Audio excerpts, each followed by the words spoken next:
Samantala, pinag-aaralan naman ng National Bureau of Investigation o NBI kung muli nitong ipapatawag si Vice President Sara Duterte matapos nitong hindi sumipot sa ikalawang pagkakataon. Ito ay kaugnay ng pinakawalan umano nitong death threat kina Pangulong Bongbong Marcos at asawa nitong si Liza Marcos, pati na rin kay House Speaker Martin Romualdez. Pakinggan natin ang mga detalye sa report ni Rovic Manuel.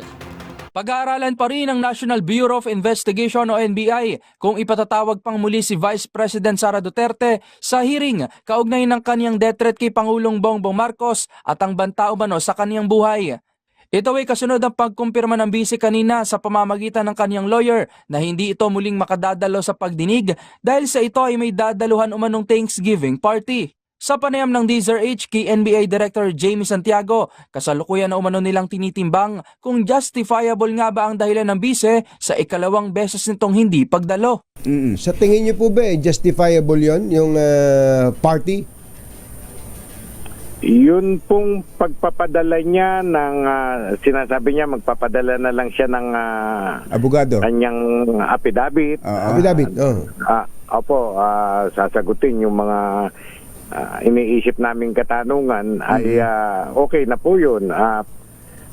Although yung pag-attend sa party hindi namin matatanggap na justifiable because matagal na po itong naiset. Last week na naiset. Dagdag pa ni Santiago, dapat na dumalo ang isang tao tulad ng bise upang mabigyan linaw ang mga katanungan ng NBI sa mga naging pahayag nito sa publiko. Usually po, dapat umapir kayo sa amin personally para may mga katanungan kami, clarificatory questions na dapat namang malaman. Ngayon, kung ganun lang ang gagawin ninyo, ay parang nag-waive ka na sa karapatan mo na ilabas ang iyong side. Samantala, tiniyak naman ng NBI na muli nilang pag-aaralan ng ipinadalang affidavit ni Vice President Sara Duterte kung sapat na nga ba ito sa kanilang kailangan sa pag-iimbestiga. Titignan po namin yung papadala niyang statement, sworn statement, counter affidavit, kung sufficiente na po ba yun,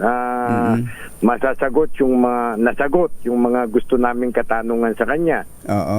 Kasama na po, lagi ko pong sinasabi, kasama po yung gusto naming imbestigahan, yung sinasabi niyang may threat sa kanyang buhay. Para sa MBC TV Network News, ito si Rovic Manuel, una sa Pilipinas, una sa Pilipino.